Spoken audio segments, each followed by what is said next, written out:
Hello guys, welcome back again. आज हम पढ़ेंगे जीर्णता, जो आपकी पर्णजीर्णता होती है। उसके बाद में हम देखेंगे विलगन।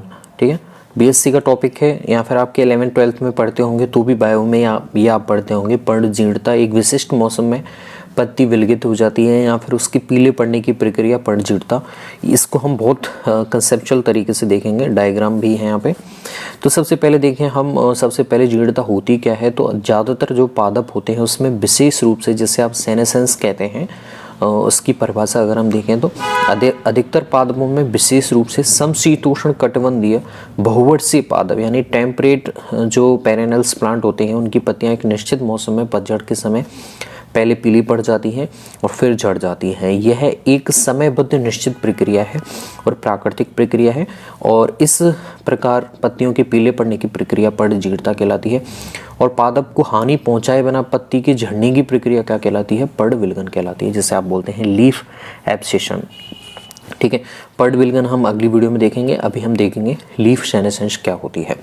तो यहाँ पे जैसे ही आप पत्ती पीला पड़ने से तात्पर्य है, यहाँ पे क्लोरोप्लास्ट आपके क्या हो गया है? विघटित हो गया है। अब ये हरा रंग तो देगा नहीं, तो यहाँ पे इसका रंग पीला पड़ जाता है, जिसे आप क्लोरोसिस कहते हैं। अब देखिए हम जीर्णता क्या क्या होता है, इसमें कौन कौन सी प्रक्रियाएं, आपको जैविक और रासायनिक परिवर्तन जो देखने को मिलेंगे वो कौन से होंगे वो हम यहाँ पे जाने। तो पत्तियों की जीर्णता पत्ती की धीरे धीरे होने वाली मृत्यु है, जो आनुवंशिक रूप से नियंत्रित होती है, यानी जेनेटिकली ये क्या है? कंट्रोल होती है, और बाह्य कारकों से प्रभावित होती है। यानी कि आंतरिक कारक तो काम कर ही रहे हैं, साथ में ही इसमें बाह्य कारक यानी वातावरणीय कारक भी यहाँ पे इफेक्ट डालते हैं। पत्तियों के रोगग्रस्त होने पर अथवा जल की कमी होने पर पर्णजीर्णता और विलगन को प्रेरित होती है।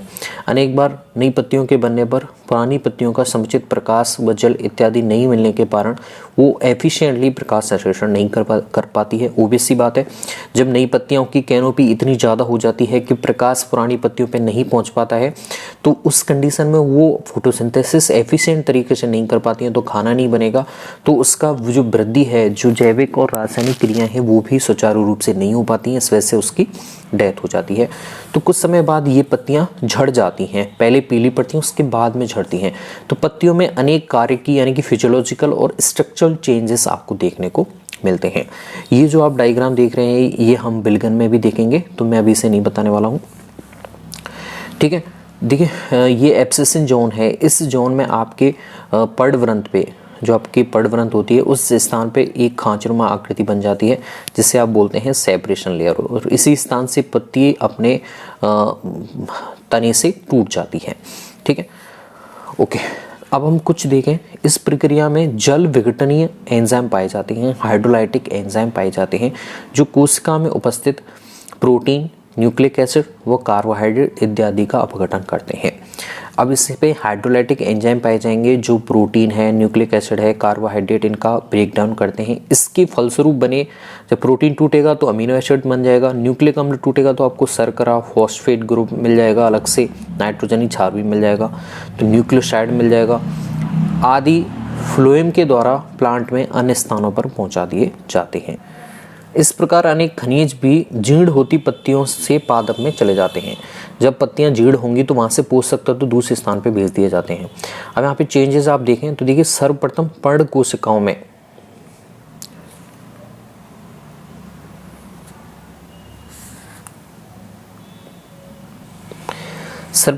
कोशिकाओं में क्लोरोप्लास्ट पर जीर्णता का प्रभाव होता है। इसकी प्रक्रिया प्रारंभ होने पर क्लोरोप्लास्ट की झिल्ली युक्त जो रचनाएं हैं, चाहे वो थाइलेकोइड है या फिर स्टोमा है या फिर थाइलेकोइड में उपस्थित एंजाइम या फिर प्रोटीन आदि नष्ट हो जाते हैं। ये जब क्लोरोप्लास्ट की स्ट्रक्चर जब आप पढ़ेंगे तब आपको ये स्टोमा का जो जीवित द्रव्य होता है क्लोरोप्लास्ट को, उसे आप स्टोमा कहते हैं। वहीं पे आपकी रूबिस को प्रोटीन पाई जाती है। फिर आपकी स्टोमा लेमिली होती है, थाइलेकोइड लेमिली होती है, इसी में ग्रेना होती है, सिक्केनुमा ढेरनुमा संरचना। वहीं उसकी जो झिल्ली युक्त संरचना उसे ही आप थाइलेकोइड कहते हैं, और इसी थाइलेकोइड में ही आपकी बेसिकली प्रकाश संश्लेषण होता है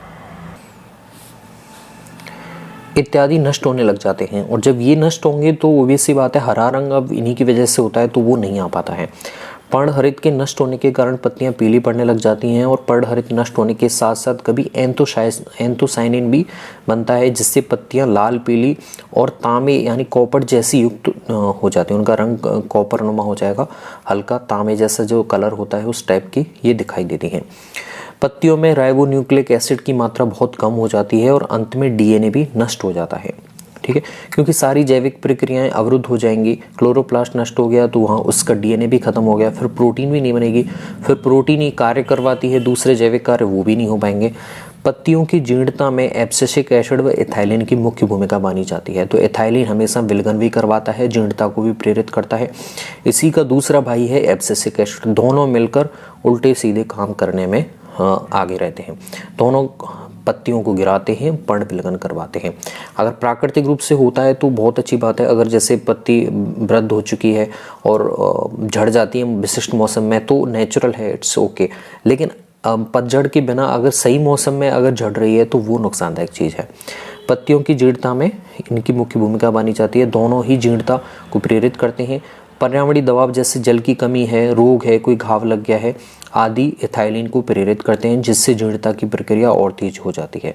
इसी प्रकार एब्सिसिक एसिड की मात्रा भी पर्यावरण के अनुसार बदल जाती है।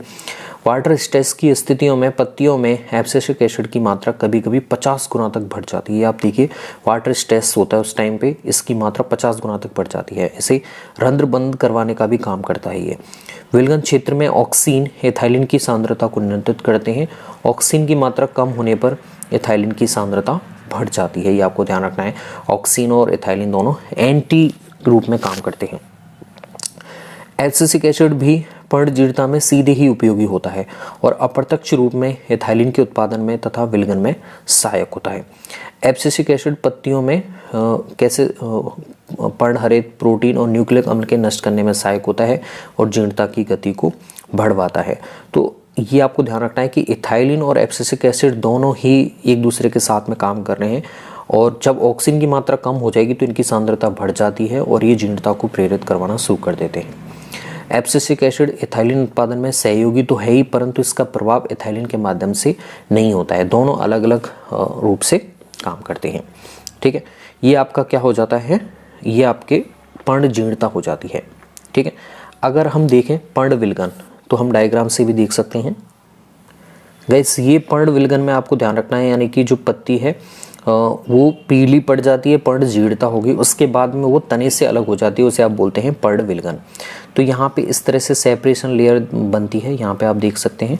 तो ये आपकी पर्णव्रंथ है और इसी में एक खांचनुमा क्षेत्र बनता है जिसे आप एब्सिसन जोन कहते हैं और इसी में आपके सेपरेशन लेयर का निर्माण होता है। एक सेपरेशन लेयर बनती है और इसी के नीचे एक दूसरी लेयर बनती है जो सुरक्षात्मक परत होती है जिसे आप प्रोटेक्टिव लेयर कहते हैं, ठीक है। अब ये क्यों बनती है, क्योंकि सेपरेशन लेयर से यहाँ ऊतक हैं, पत्ती के ऊतक वो कैसे हो चुके हैं, ओपन हो चुके हैं बिल्कुल।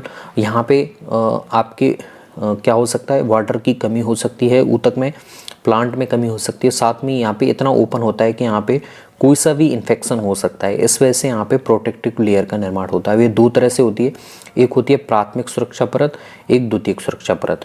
तो प्राथमिक सुरक्षा परत होती है वो तो आपके आंतरिक जो ऊतक होते हैं वो होती है, लेकिन द्वितीयक सुरक्षा परत होती है वो पेरिडर्म होती है। बेसिकली जो छाल होती है ना वही आपकी पेरिडर्म, जिसमें आपके फैलम, फैलोजन और फैलोडर्म मिलते हैं, वही आपकी द्वितीयक रक्षा परत होती है। अब हम इसके बारे में देखेंगे कि पर्ण विलगन में होता क्या। तो गाइस पत्तियों की तने से अलग होने की प्रक्रिया को विलगन क्षेत्र, इसकी जो शुरुआत होती है वो एब्सिसन जोन बनने के साथ होती है। सबसे पहले पर्णव्रंथ पर एक पतली सी खांचदार परत बन जाती है। इस क्षेत्र में सम्मेलन ऊतक ठीक केंद्र में होते हैं। इस क्षेत्र में मृदुतक बहुत ज़्यादा मात्रा में पाया जाता है, लेकिन जो स्थूल कोण का या फिर आपका स्क्लेरेन्काइमा इनका अभाव हो जाता है, यानी कि मृदुतक बहुत अधिक हो जाएगा। इस वजह से वो जगह सॉफ्ट हो जाएगी आपकी, और जो स्थूल कोणोतक या फिर स्क्लेरेन्काइमा है ये अभाव इनका कम हो जाता है और यही आपके प्रत्यास्थता प्रदान करते हैं, दृढ़ता प्रदान करते हैं। पत्ती के तने से अलग होने के कुछ दिनों या कुछ हफ्तों पहले इस क्षेत्र में दो अलग अलग परतें आपको देखी जा सकती हैं। एक होती है आपकी सेपरेशन लेयर, एक होती है प्रोटेक्टिव लेयर, ठीक है।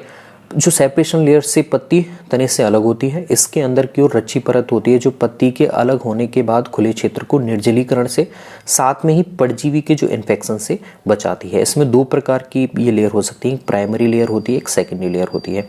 प्राइमरी लेयर में आपके लिग्निन होगा, सुबेरिन का जमाव होता है और मृदुत की परत या तो पहले से उपस्थित होती है या फिर वो कुछ कोशिकाओं के विभाजन के बाद बनती है। जबकि यहाँ पे सेकेंडरी जो रच्ची परत होती है वो वास्तव में पेरिडर्म ही होती है, ये आपको ध्यान रखना है, ठीक है। और जब सुबेरिन का जमाव हो गया तो यहाँ पे पानी तो बिल्कुल जाएगा नहीं।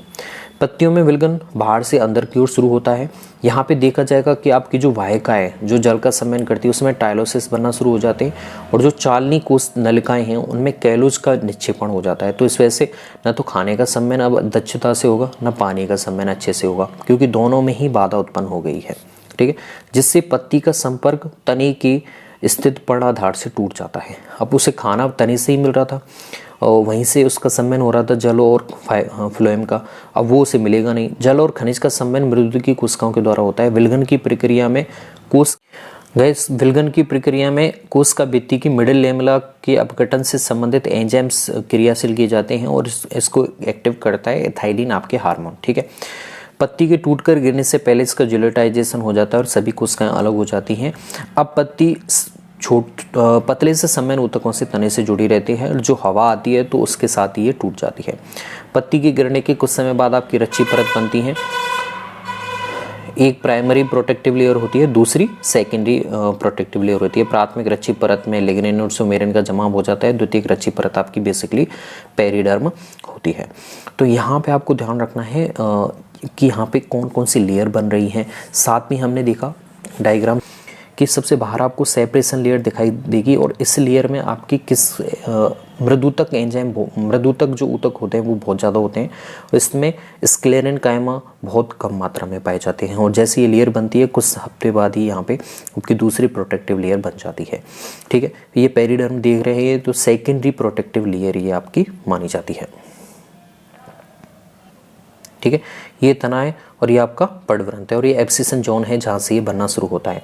और कुछ समय बाद जैसे ही पत्ती में आपके जाइलम में टाइलोसिस बन जाएंगे, कैलोस में फ्लोएम में कैलोस का जमाव हो जाएगा, तो उसकी वजह से खाने का संवहन इसका तने से टूट जाता है बिल्कुल। उसकी वजह से यहाँ पे ये अलग होना शुरू हो जाती है। इसे ही आप बोलते हैं पर्णविलगन। और जीर्णता बेसिकली क्या होती है, जीर्णता में भी आपके इथाइलिन हार्मोन और एब्सिसिक हार्मोन मुख्य भूमिका निभाते हैं। जीर्णता वही होती है बेसिकली क्लोरोप्लास्ट नष्ट हो जाता है और आपके ये हार्मोन जीर्णता को प्रेरित करते हैं जिससे आपकी पत्ती पीली पड़ना शुरू हो जाती है और जब वो अलग हो जाएगी तो उसे आप विलगन कहते हैं। तो ओबेस सी बात है, एक बार आप डायग्राम से समझिए वापस से।